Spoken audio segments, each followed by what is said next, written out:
Boa noite a todos, a todas.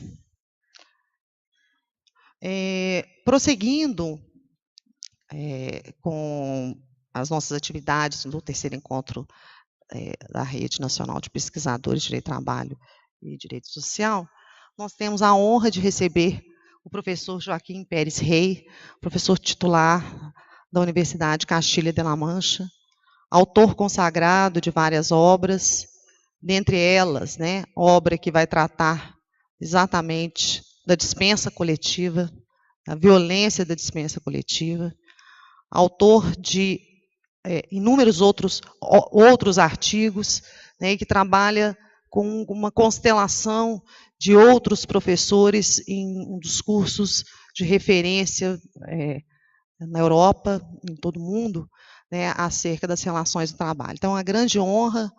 Ele já tem trabalhos no Brasil, orientou o ministro César Augusto, enfim, é realmente um pesquisador de estirpe superior, e é uma grande honra para os pesquisadores brasileiros dessa rede ter este encontro para tratar das reformas trabalhistas. Muito obrigado, e passo a palavra imediatamente ao nosso palestrante.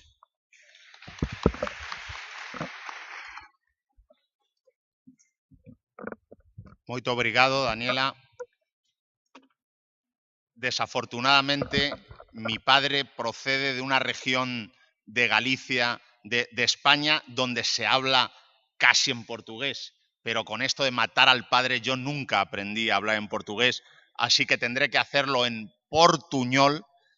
Si ven que ustedes no me entienden nada, levanten la mano y yo hablaré piano para que podamos comprendernos. Y además también para que podamos superar esta distancia del emperador respecto del auditorio, que es quizá una distancia excesiva para el calor y la emoción que me supone estar aquí. Bueno, la honra es, como pueden ustedes comprender, toda mía.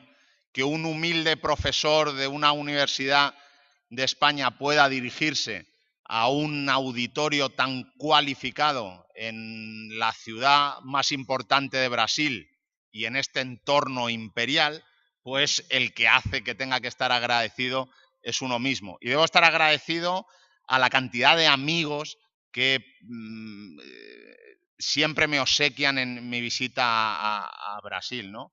Y a los que tanto admiro realmente. Yo admiro muchísimo a los juristas brasileños, a los laboralistas brasileños.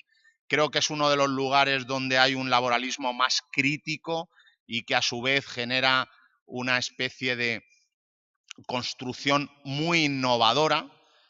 Por hacer un parangón con Europa, seguramente el Brasil es la Italia laboralista de los años 60, 70, que consiguió hacer unas enormes construcciones doctrinales. Entonces es un orgullo dirigirme a juristas como Jorge Soutomayor, Sayonara, Luis Carlos Moro, Daniela, tantos otros que, insisto, son para nosotros objeto de seguimiento. Sus obras son excepcionales y es, por tanto, insisto, el orgullo todo mío. Yo voy a hablar como aquel que viene de un lugar en que ya ha visto lo malo. Yo regreso del infierno y os digo cómo es la cara del demonio ahora que vosotros os vais a aproximar a ver a este demonio. ¿Por qué? Porque el título de mi conferencia es La reforma traballista y yo vengo seguramente del primer país de Europa que hizo la reforma traballista por excelencia, la que luego se ha llevado a todos los confines del mundo.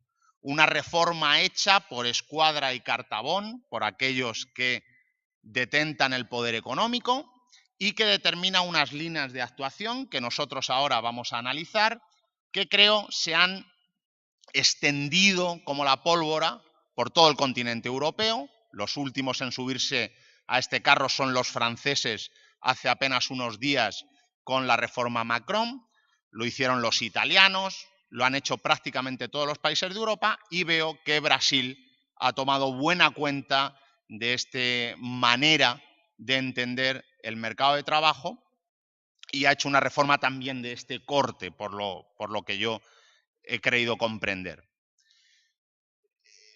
Lo primero que a mí me gustaría decir en una charla como la que me toca dar es que directamente hablar de reforma laboral es prácticamente hablar de un dogma de fe. Esta es la realidad. La reforma laboral se ha convertido en una palabra prácticamente hueca, vacía, un significante vacío, donde en realidad se quiere decir que es preciso destruir los derechos sociales para continuar adelante. Esto es básicamente, este es el dogma que una y otra vez se repite. Prácticamente todos los programas políticos hablan de la reforma laboral. Todos los problemas sociales encuentran su solución en la reforma laboral. Prácticamente las líneas de actuación más importantes de los partidos políticos, normalmente conservadores, pero también socialdemócratas, pasan por la reforma laboral. El eufemismo del siglo XX y del siglo XXI para no decir el recorte drástico de las garantías jurídico-sociales. Una reforma que nunca se calcula empíricamente cuáles son sus efectos, pero eso no es un problema para reiterarla una y otra vez. Y es más, otro gran problema. Siempre que hablamos de reforma laboral, hablamos normalmente de una revisión peyorativa, de un empobrecimiento de las condiciones de trabajo. Prácticamente nuestro esquema intelectual identifica reformar con retornar al pasado. Algo que en realidad justifica que si echáramos la vista atrás a las reformas laborales de los últimos 30 o 40 años, tendríamos serias dificultades para encontrarnos con alguna que respondiera a un plan de consolidación de las garantías sociales constitucionales, sino que justamente han funcionado al contrario. Por eso, cuando en realidad uno habla de estas reformas, más que detenerse en cuáles son las tendencias que están presentes en las mismas, algo que también pretendo hacer, debería de algún modo interrogarse de el porqué de estas construcciones, de dónde surge esta idea de la reforma laboral como mecanismo que degrada derechos sociales, que impide el desarrollo de los programas constitucionales y que, por tanto, constituye un límite a lo que los viejos constitucionalistas llamaban la satisfacción de la igualdad sustancial. Yo creo que el pecado original, ya que hablamos de dogmas y estamos en un auditorio tan impactante, el pecado original está seguramente en las construcciones jurídico-laborales que comenzaron a propagarse a finales de los años 70. Yo creo que en realidad nosotros de ahí hemos generado un lastre conceptual del que no hemos logrado salir, porque el pensamiento no hegemónico ha sido clarísimamente y para nuestro disgusto derrotado. ¿Qué ocurre a mediados de los años 70, finales de los años 70? Bueno, los italianos siempre con esta enorme capacidad de imaginación y de dar a las denominaciones un elemento simbólico muy importante, hablaron en aquel entonces de la legislación de la emergencia. Esto nos sonará a todos, la legislación de la emergencia, lo que nos decía era que la construcción del derecho del trabajo clásico, basado en la estabilidad en el empleo, protegido frente al despido, necesitaba introducir elementos de flexibilidad para hacer frente a la primera crisis ocupacional que comenzó a vivir Europa desde mediados de los años 70 en adelante. Se hablaba de legislación de la emergencia porque el discurso político de aquel entonces lo que venía a decir era que era una adaptación coyuntural de la norma laboral a un escenario económico no conocido hasta entonces, pero que una vez superados los efectos negativos del desempleo, la norma laboral recuperaría de nuevo su vertiente clásica protectora de la estabilidad. Como ustedes imaginan y saben, esto fue una gran mentira porque la norma laboral no volvió nunca a recuperar esa vertiente clásica. Pero, sin embargo, se inoculó el veneno en el razonamiento. ¿Cuál es este veneno? El veneno es aquel que vincula la marcha del mercado de trabajo y del empleo a los mecanismos de garantía previstos en las normas, normalmente en las normas laborales. Como si entre ellos hubiera una relación de causa y efecto. Bastaría reformar la legislación social para crear empleo, o a la inversa, si uno no reforma la legislación social, provoca enormes daños económicos.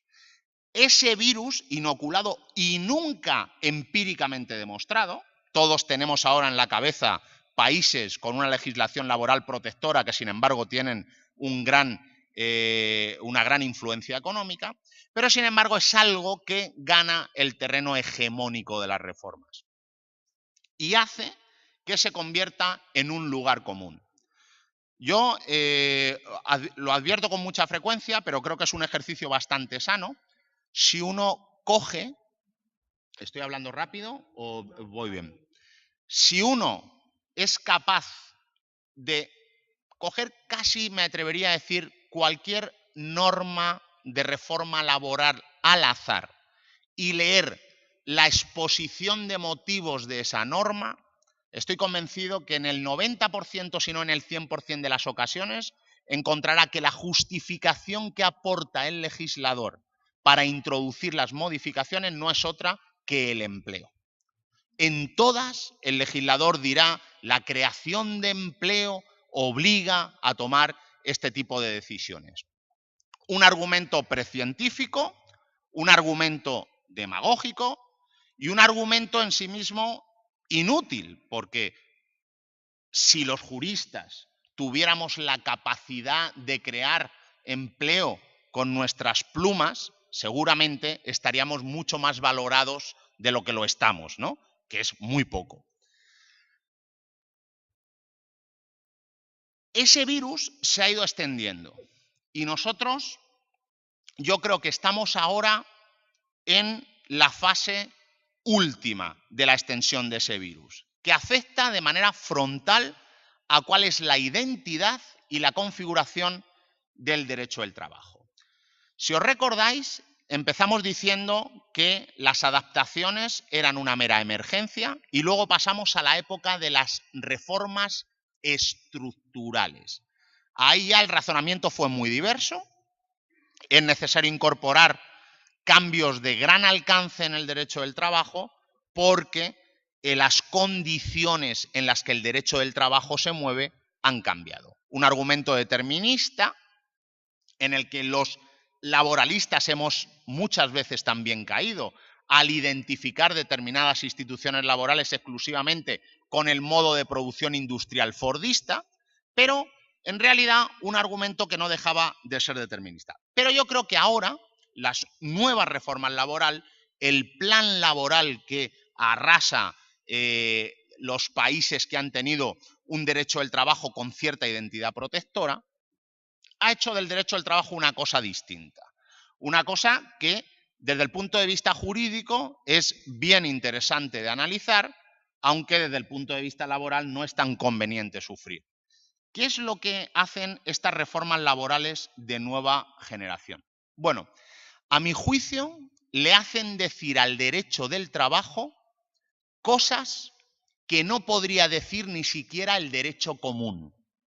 El derecho del trabajo en realidad ha pasado de ser el tradicional instrumento de protección de la parte débil a convertirse en un instrumento que ya no podríamos explicar ni desde los parámetros contractuales, porque se ha convertido en un mecanismo al servicio de la empresa para que la empresa pueda ganar competitividad a través de un derecho que solo excepcionalmente puede permitir hacer lo que hace. Voy a poner varios ejemplos. Pero el derecho civil dudo mucho que permita bajar el precio en un negocio jurídico.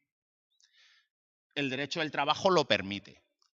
A casi nadie le vendría a la cabeza que a través de un contrato de carácter civil, por muchas adhesiones que tuviera, pudiéramos poner en peligro la norma imperativa.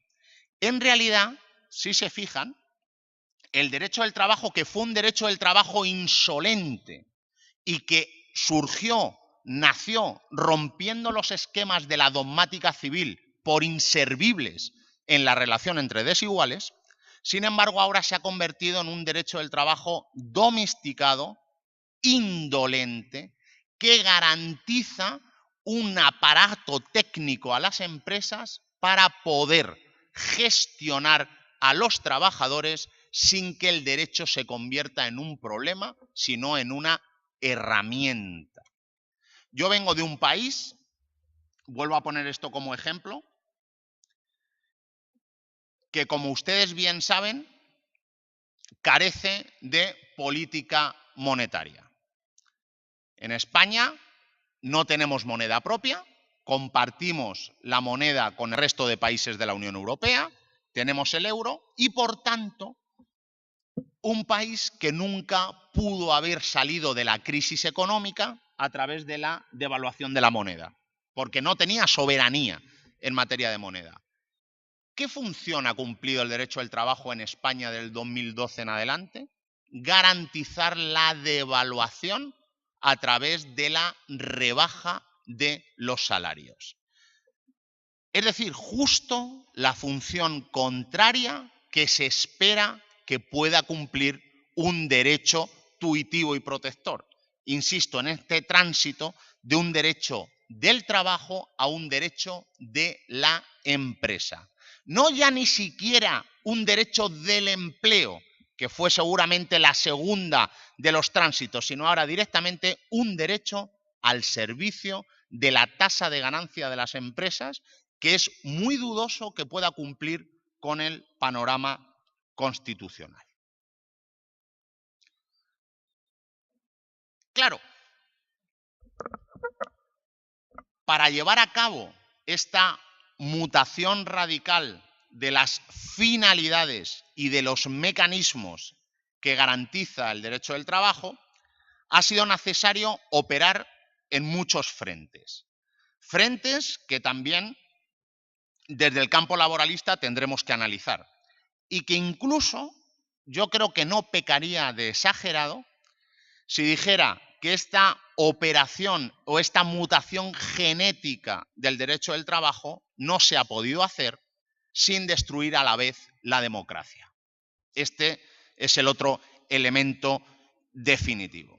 Cuando hablo de destrucción de la democracia, digo de una u otra manera violentar la soberanía popular, ocupar los espacios de decisión judicial con las Cortes Constitucionales a la cabeza, con lo cual todo el debate sobre el derecho constitucional del trabajo es un debate en buena medida pervertido por el uso político de las altas magistraturas, y ha sido necesario destruir o deslegitimar en grado máximo al otro actor fundamental en materia de relaciones laborales, al actor colectivo, al sindicato.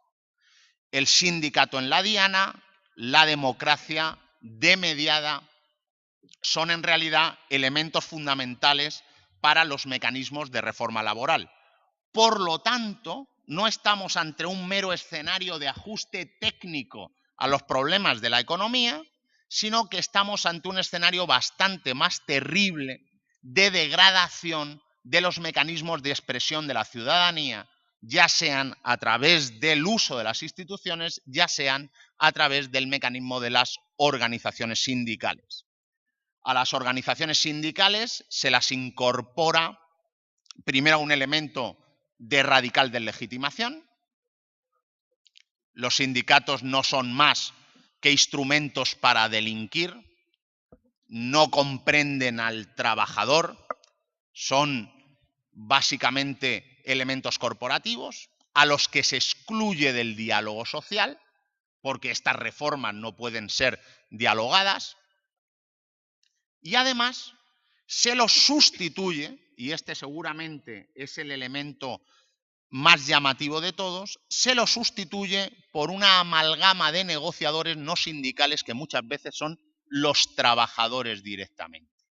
Lo que es peor, se invoca la democracia directa como elemento de degradación de las condiciones de trabajo. La asamblea, el referéndum de trabajadores en el marco de la empresa, constituye, sin embargo, el escenario en el que los gobiernos normalmente de corte conservador se encuentran a gusto. Como si la democracia directa fuera posible en los confines del autoritarismo empresarial. Precisamente por eso se lleva a cabo estos mecanismos de democracia directa. Por lo tanto, es evidente que los laboralistas que hemos ocupado un espacio, yo diría, bastante pequeño en las facultades de Derecho.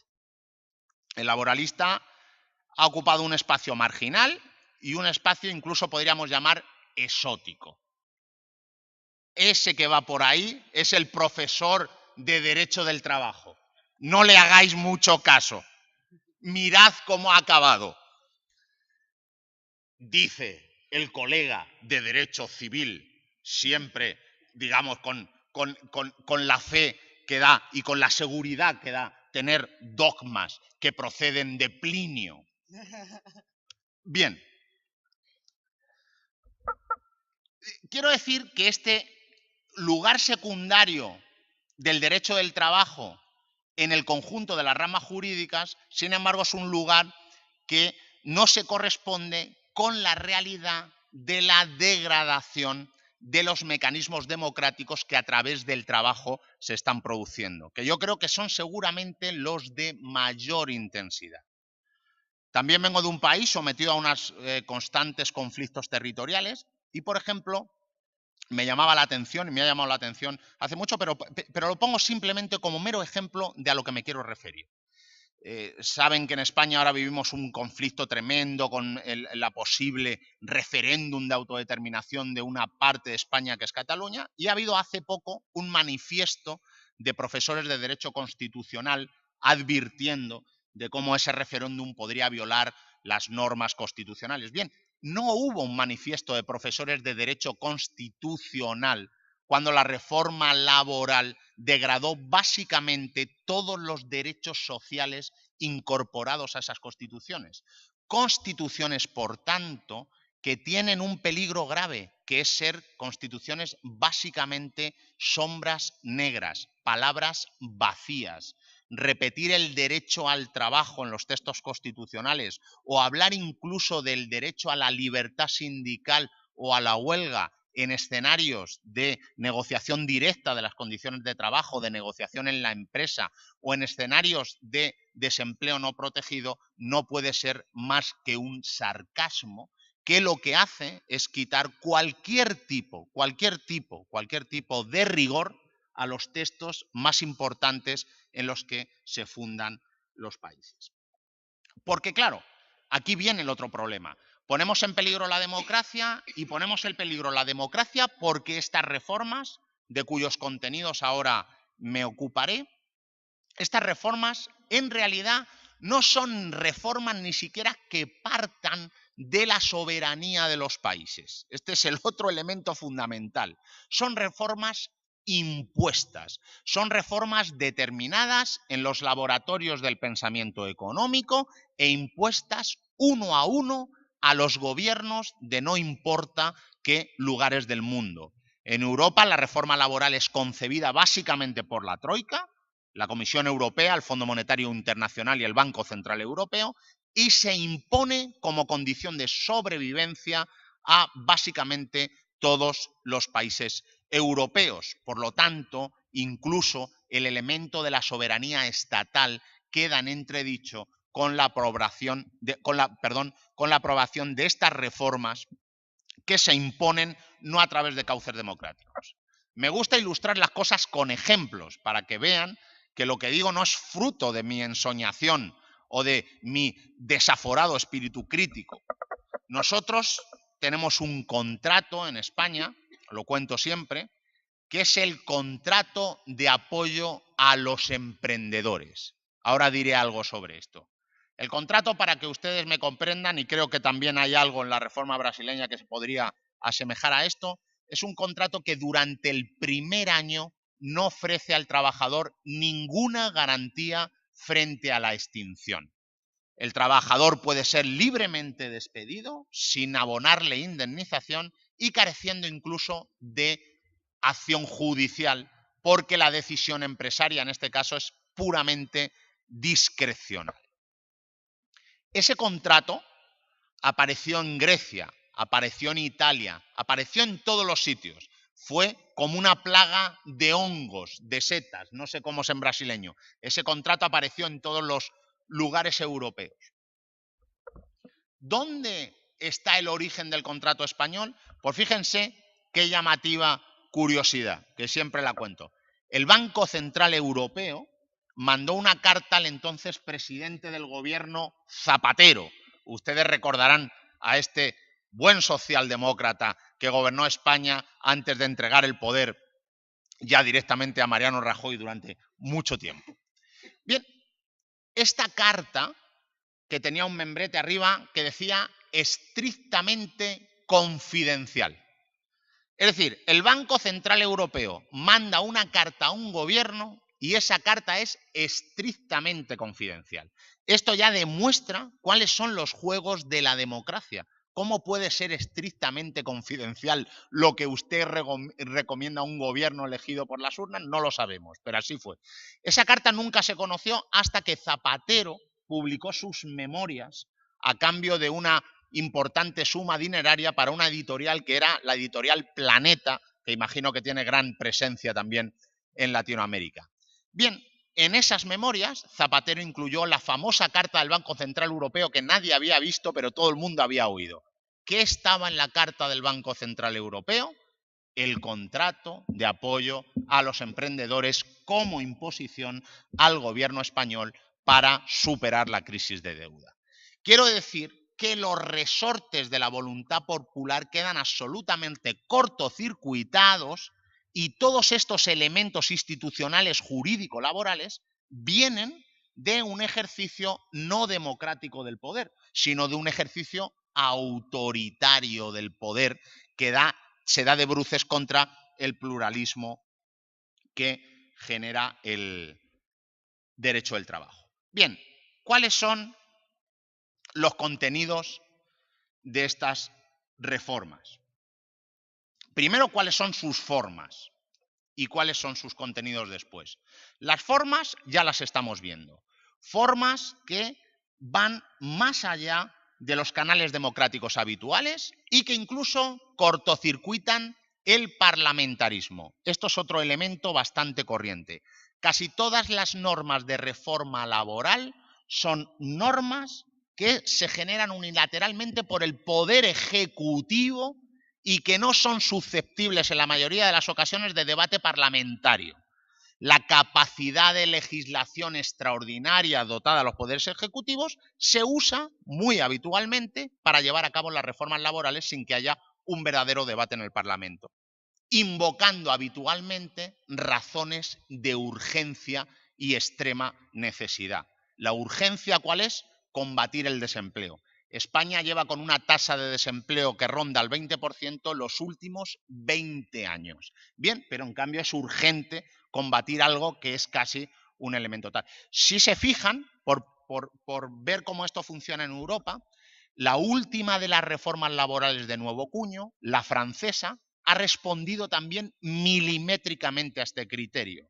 Si vieron el noticiario hace unas semanas, la reforma laboral fue presentada por Macron, sentado con su ministro y su ministra, en un gabinete que, por cierto, recordaba a la Casa Blanca, era como una cosa muy americana, y no ha sido objeto de una ley, sino de una ordenanza. Por tanto, también hurtando debate parlamentario. Normas de urgencia procedentes del Poder Ejecutivo que no se debaten en los parlamentos, sino que simplemente se convalidan a posteriori.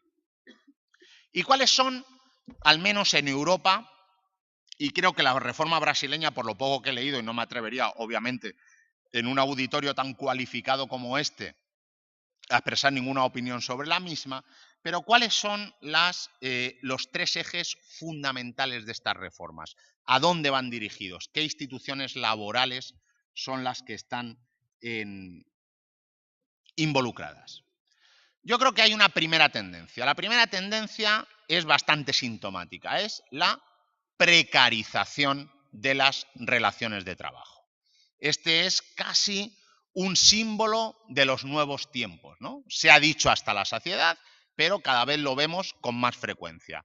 Frente a un derecho del trabajo que generaba mecanismos de contratación estables y a tiempo completo, surge todo un rosario de trabajos que ya no garantizan un estatus de ciudadanía.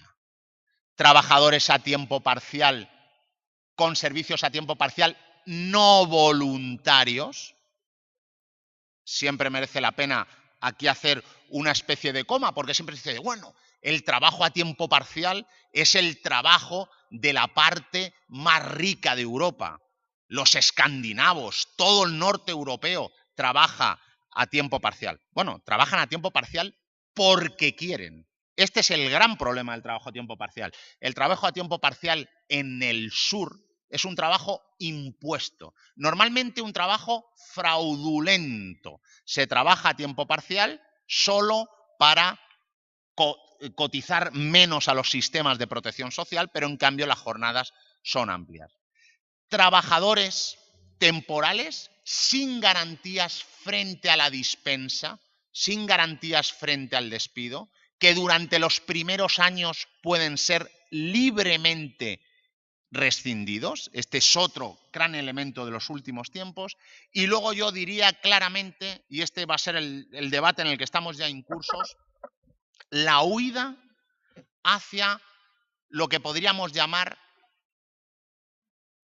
el emprendimiento, hacia la americana. Es decir, como las políticas de empleo son incapaces de lograr los objetivos de procurar empleos de calidad, los gobiernos fomentan el trabajo autónomo, la autoexplotación, que converge con la realidad de las nuevas plataformas virtuales. Que en realidad en esas plataformas lo que estamos asistiendo es a una explotación de falso trabajo autónomo, pero que tiene en su vía el impulso estatal como mecanismo de garantía de las políticas de empleo. Con un razonamiento bastante clásico detrás de todo eso. En realidad, como hemos pasado de estados que han sido incapaces de garantizar el derecho al trabajo en el terreno de las políticas públicas, este giro ha sido un giro de estigmatización de los desempleados. El que ahora no tiene trabajo, no lo tiene por el fracaso de la convivencia política, lo tiene por su propio fracaso. Es un fracasado porque no es un emprendedor.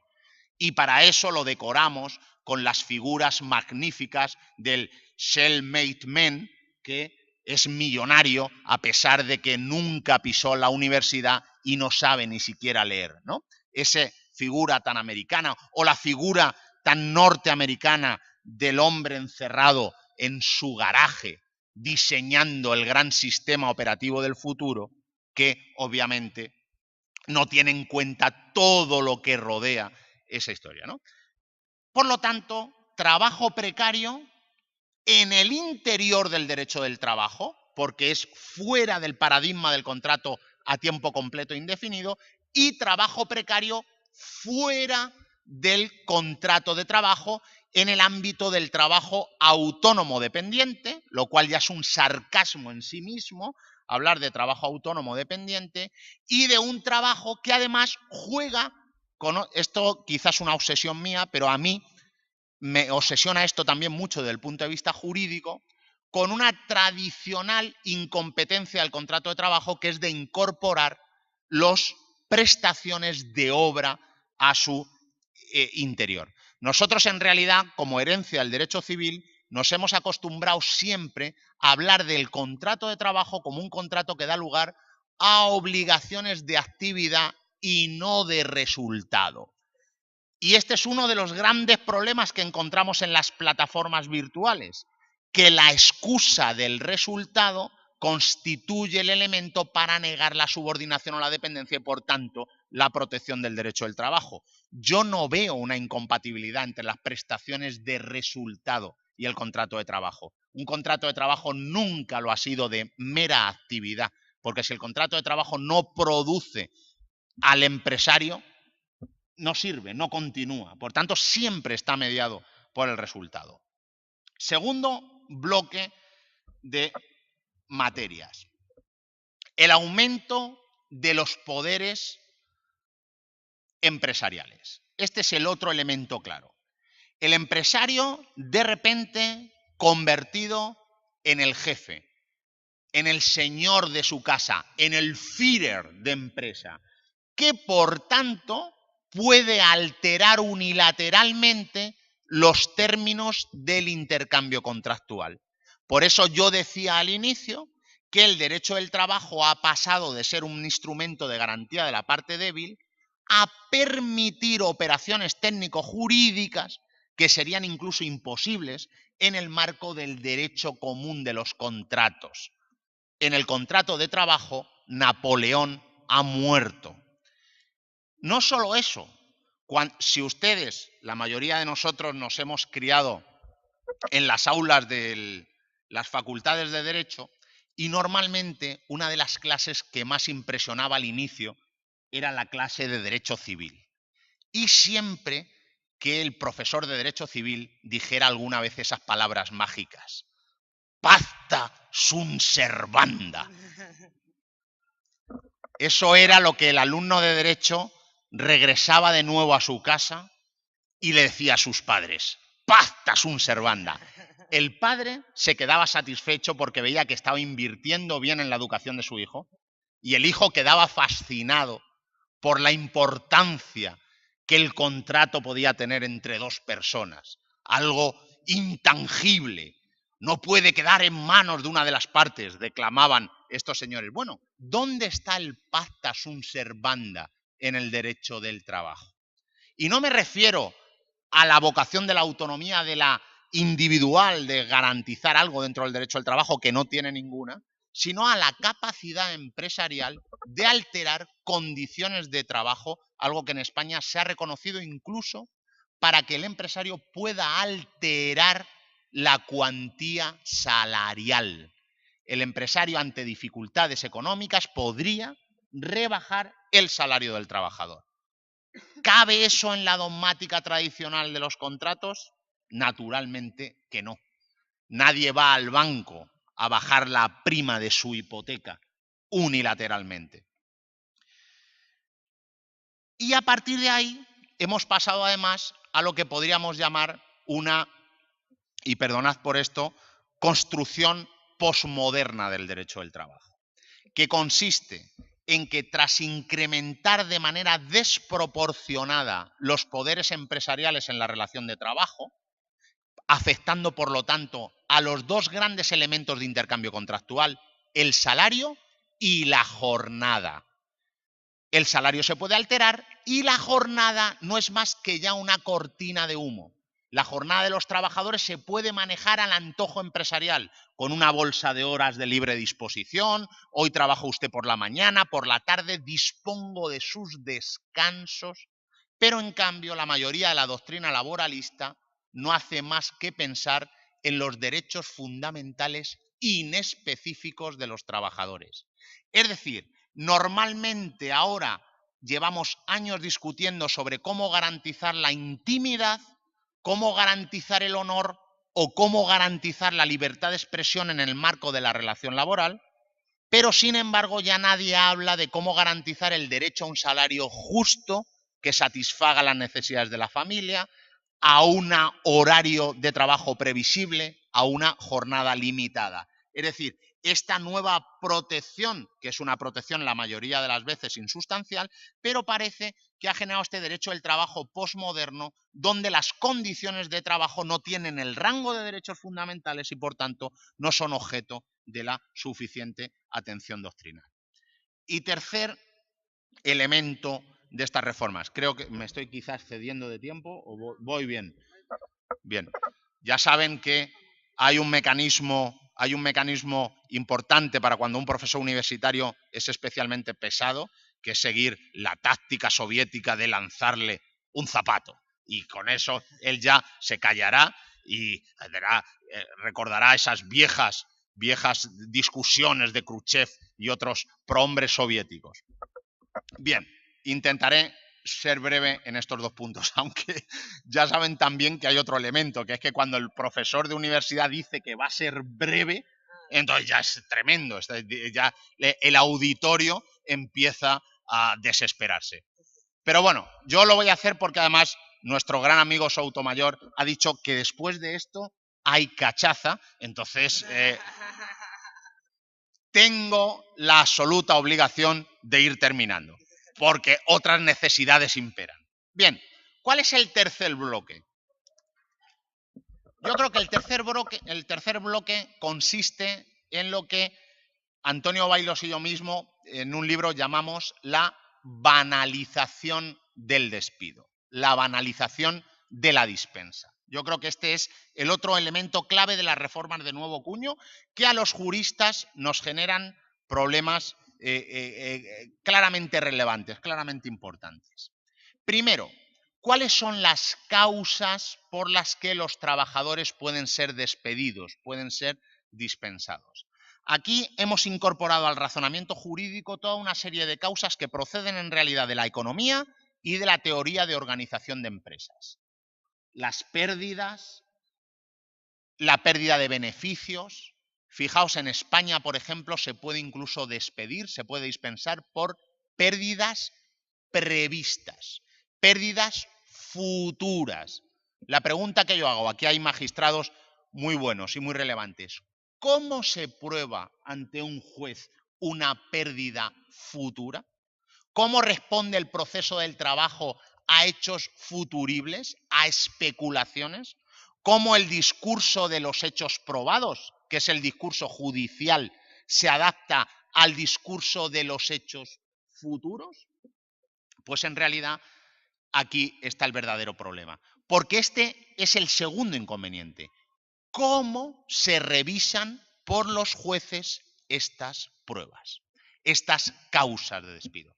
Y aquí yo creo que, de nuevo, nuestra disciplina se encuentra con un debate de grandes proporciones en el que es necesario dar una batalla argumentada.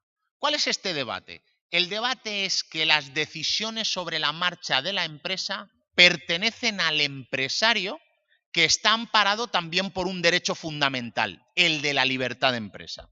Este es el discurso español. De modo que el juez no puede sustituir al empresario. ¿Qué debe hacer entonces el juez? Hacer un juicio de razonabilidad. Volvemos a mirar a la cara a nuestros amigos del derecho común. El juez debe simplemente entrar a considerar si el empresario se ha comportado como un buen comerciante, un buen padre de familia. ¿Qué haría un empresario hasta esta situación? ¿Despediría? Sí. La conducta es razonable. Sin que nadie diga previamente que un buen empresario siempre despide y luego pregunta.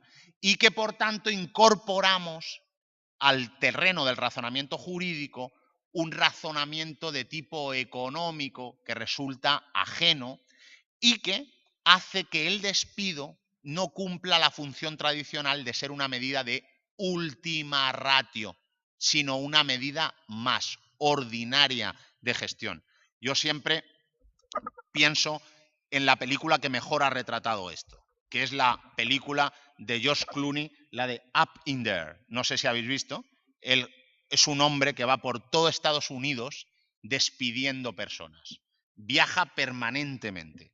Viaja tanto que en un momento dado el capitán de American Airlines se sienta al lado suyo y le dice: ha ganado usted todos los puntos de American Airlines, puede incluso pilotar el Boeing 747. Bien, y lo que George Clooney decía cada vez que despedía a un trabajador era: no, amigo, yo no le estoy causando daño, le estoy dando una nueva oportunidad. Usted estaba en esa jaula gris, fría, encerrado, y yo voy a ser ahora el que le libere de esa explotación. El mundo le sonríe ahí fuera. Buena parte de los entrevistados por George Clooney, algunos de ellos luego se suicidaban, lo que no deja de ser una nueva oportunidad. Y además, estos despidos no solo tienen causas banales y difícilmente revisables desde el punto de vista judicial, sino que todos ellos se inscriben en el terreno de la estabilidad obligatoria. Ya nunca hablamos de readmisión de los trabajadores, porque entendemos que el contrato puede rescindirse, y las indemnizaciones son indemnizaciones escasas o, al modo brasileño, aunque aquí nunca se dijo que eso era una cosa brasileña, sino que en España se hablaba siempre del fondo austriaco, las propias indemnizaciones se capitalizan para que la decisión empresarial esté libre de cualquier impedimento. Último escenario. El último elemento que genera todas estas reformas laborales desde un territorio claramente degradatorio es lo que ha sucedido con la negociación colectiva. Este es el elemento final, el fuego artificial, la traca última. La negociación colectiva ha pasado en estas reformas de ser un mecanismo reequilibrador y, por tanto, un mecanismo de ejercicio de la solidaridad redistributiva, a ser un mecanismo de presión a la baja de los salarios de los trabajadores. La negociación colectiva en realidad se ha visto como un instrumento que puede servir para el ahorro de costes laborales. Y esto se ha garantizado básicamente a través de dos vías que ya he sugerido a lo largo de mi intervención y en las que no me voy a detener mucho más. La primera vía es priorizando la negociación en las empresas. El convenio de empresa es prioritario a los convenios de categoría o de sector. De manera que lo que se negocia en la empresa tiene siempre prioridad sobre la categoría. Algo que creo que la reforma brasileña también hace. Y segundo problema, ¿quién negocia en el ámbito de la empresa? Bajo la excusa de que en las pequeñas y medianas empresas no hay representación sindical, se abre la puerta a mecanismos negociales que van o bien directamente con la plantilla, normalmente plantilla escasa y claramente disciplinada por las órdenes patronales, o que va directamente o que va a través de una creación de órganos ad hoc. La creación de nuevos órganos, normalmente de naturaleza no sindical, que vinculan las condiciones de trabajo de sus trabajadores. Con esto se produce una clara degradación de las condiciones de trabajo que en España ha dado lugar además a fenómenos verdaderamente increíbles desde el punto de vista de las condiciones de trabajo. El fenómeno más llamativo de todos son las denominadas empresas multiservicios. Son en realidad empresas que negocian en el ámbito empresarial y que generan todos los servicios que se pueden prestar en régimen de tercerización. Desde cambiar las bombillas, arreglar las habitaciones de los hoteles, el mantenimiento de las instalaciones, la jardinería, las comunidades de vecinos, con unos salarios absolutamente ridículos, la mayoría de las veces en los mínimos legales. Lo que ha permitido, por cierto, a las grandes compañías deshacerse de su personal propio y volver a contar con sus servicios a través de empresas tercerizadas con negociación colectiva de empresa mucho más bajo que la negociación colectiva de sector. Por tanto, las consecuencias han sido nefastas. Pero, como no podemos salir de este escenario llorando, sobre todo si el alcohol nos espera, sino que hay que ir con un impulso alegre. Tenemos que advertir cuáles han sido, al menos en Europa, los mecanismos de lucha o de enfrentamiento de estas reformas laborales de nuevo cuño, cómo se ha enfrentado la degradación del derecho del trabajo. Yo creo que aquí los juristas del trabajo, y ya estoy abusando demasiado del uso de la palabra, voy a intentar ser rápido, los juristas de trabajo hemos entrado en un nuevo escenario, en una nueva dimensión. Básicamente los juristas de trabajo hemos sido, renegando de nuestros orígenes, juristas incorporados al debate nacional y que entendían que en el control de constitucionalidad acababa su dimensión. Yo creo que esto no ocurría tanto en Latinoamérica, pero sí ocurría en Europa.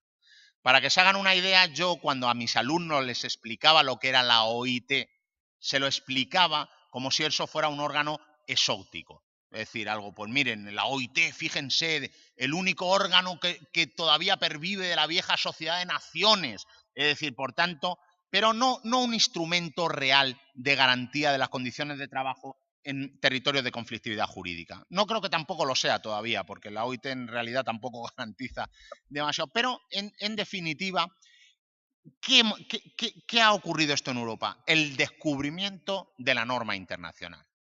La degradación del derecho del trabajo ha sido tan intensa que por primera vez Europa ha visto como los estándares nacionales estaban por debajo de los estándares internacionales, algo que hace seguramente 1 o 2 décadas era impensable en Francia, en España, en Grecia, en Portugal. ¿De acuerdo? O sea, no había ese problema. Este redescubrimiento de la norma internacional, además, ha sido imprescindible por la cooptación política de las Cortes Constitucionales. Este es el otro gran problema. Piensen, por ejemplo, que en España la Corte Constitucional durante todos estos años ha estado presidida por un laboralista, del que las malas lenguas afirman que es uno de los escribidores amanuenses de la propia reforma laboral española. Imagino que esto también le resulta familiar en Brasil. Bien, ¿qué significa eso? Que por tanto los instrumentos de garantía han tenido que buscarse fuera de las fronteras nacionales, fuera de las funciones del cordón de constitucionalidad. Y aquí lo que nosotros hemos encontrado son 2 cosas. El descubrimiento del juicio de convencionalidad, como mecanismo incluso de dejar sin efecto las decisiones de la Corte Constitucional. Por muy constitucional que sea la medida, será ilegal si incumple un tratado internacional y por lo tanto los jueces ordinarios podrán dejar de aplicarla en virtud del juicio de convencionalidad, algo muy importante en países como el nuestro de constitucionalidad concentrada, donde solo el Tribunal Constitucional puede declarar inconstitucional la norma. Sin embargo, los jueces ordinarios han logrado dejar sin efecto algunas cosas, por ejemplo, el contrato de apoyo a los emprendedores, aplicando el juicio de convencionalidad. Y el otro elemento con el que me quiero referir es el uso de lo que podríamos llamar la promiscuidad de la norma internacional. La norma internacional en realidad bebe de fuentes muy diversas, bebe en todos los sitios y se alimenta de inspiraciones bastante diferentes. ¿Eso qué quiere decir? Que es posible aplicar normas internacionales incluso más allá de los factores formales de ratificación, simplemente remitiéndose a las fuentes de las que algunas otras normas proceden. Pongo un ejemplo, pero que me parece bastante significativo. Recientemente, tengo aquí la fecha, el 21 de diciembre del 2015, el Alto Comisionado de las Naciones Unidas emitió un informe sobre el derecho humano al trabajo. Bien, un informe bastante bien hecho, bastante significativo, que hacía que tuviera bastante relevancia a todos los países que forman parte de las Naciones Unidas. Entre las cosas que ese informe dice, Por ejemplo, se dice que el derecho al trabajo incorpora la protección frente a la pérdida del trabajo. Algo que todos los laboralistas sabemos, es seguramente la garantía más evidente del derecho al trabajo. Pero dice otra cosa. ¿Por qué incorpora esto el derecho al trabajo? Porque así lo dice el convenio 158 de la OIT y la recomendación 166 de la OIT. ¿Qué quiere decir esto en realidad?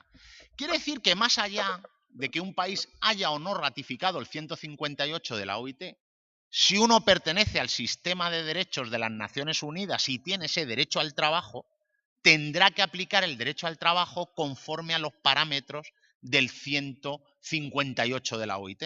A esto es a lo que me refiero con la promiscuidad internacional.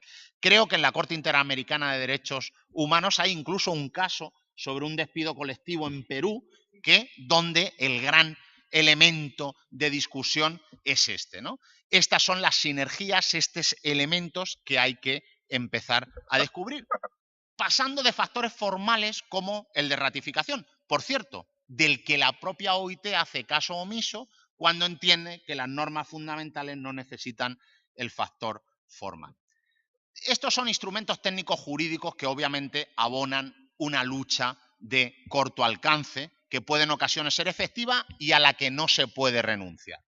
Pero está claro que nuestra función va más allá de esta lucha de corto alcance. Citemos a un viejo, estará mal citarle ahora, pero yo últimamente leo mucho a Zizek y entonces cada vez conozco cosas de Lenin que no conocían, porque ya sabes que Zizek sabe toda la vida de Lenin, ¿no? Y bueno, entonces, bueno, pues no voy a decir la cita de Lenin, pero voy a decir mejor otra de Marx, que era la de que, ojo, no sustituyan el yugo del patrón por el yugo del abogado. Esto es algo que los trabajadores tienen que tener cuidado. Es decir, que por tanto no podemos conformarnos con el yugo del abogado. Hay que ir más allá. Y yo creo que en realidad hay que poblar estos lugares de razonamiento jurídico de un elemento capital. Los derechos sociales, como el resto de derechos, tienen contenidos esenciales, no coyunturales, que por tanto no pueden ser sometidos a los embates de las dificultades económicas. Esto es una verdad de perogrullo, pero este es el elemento esencial. Más allá de cómo se logren capear estas agresiones al patrimonio jurídico social de los trabajadores, está incorporar, quitarnos del medio ese veneno que nos inoculamos a nosotros mismos en los años 70. Para quitarnos eso del medio, basta decir una cosa. Sobre los derechos sociales no caben razonamientos de eficiencia económica. Si el derecho social que usted tiene que garantizar es ineficaz, tendrá que asumir la ineficacia. No hay derecho al beneficio económico en cualquier lugar y situación. Usted tiene un patrimonio de derechos intangibles que está íntimamente ligado a la experiencia democrática de los países, por el cual no pueden transitar las reformas. Esto deberían aprenderlo nuestros amigos de Constitucional, nuestros amigos de Civil, lo deberían aprender todo, pero nosotros debemos ser los, digamos, los mesías o los apóstoles de estos elementos. Bien, como ven, no solo hablo en español incomprensible, sino que además resulto un hombre especialmente pesado que se aferra al micrófono y no para de hablar. Amigos, el sufrimiento ha llegado a su fin. En este momento termino agradeciéndoles ampliamente su atención, el honor y el orgullo que ha sido dirigirme a ustedes. Muchas gracias.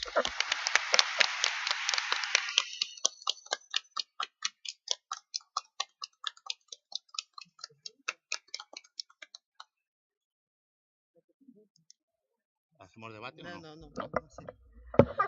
Pelo adiantar da hora, e como a cachaça nos espera, vamos cancelar o debate ou faremos o debate tomando uma cachaça, enfim, não sei aonde, mas veremos aí com o professor Jorge algum lugar para cachacear e debater essa importante palestra, e informando que amanhã retornaremos às 9h, 9h30?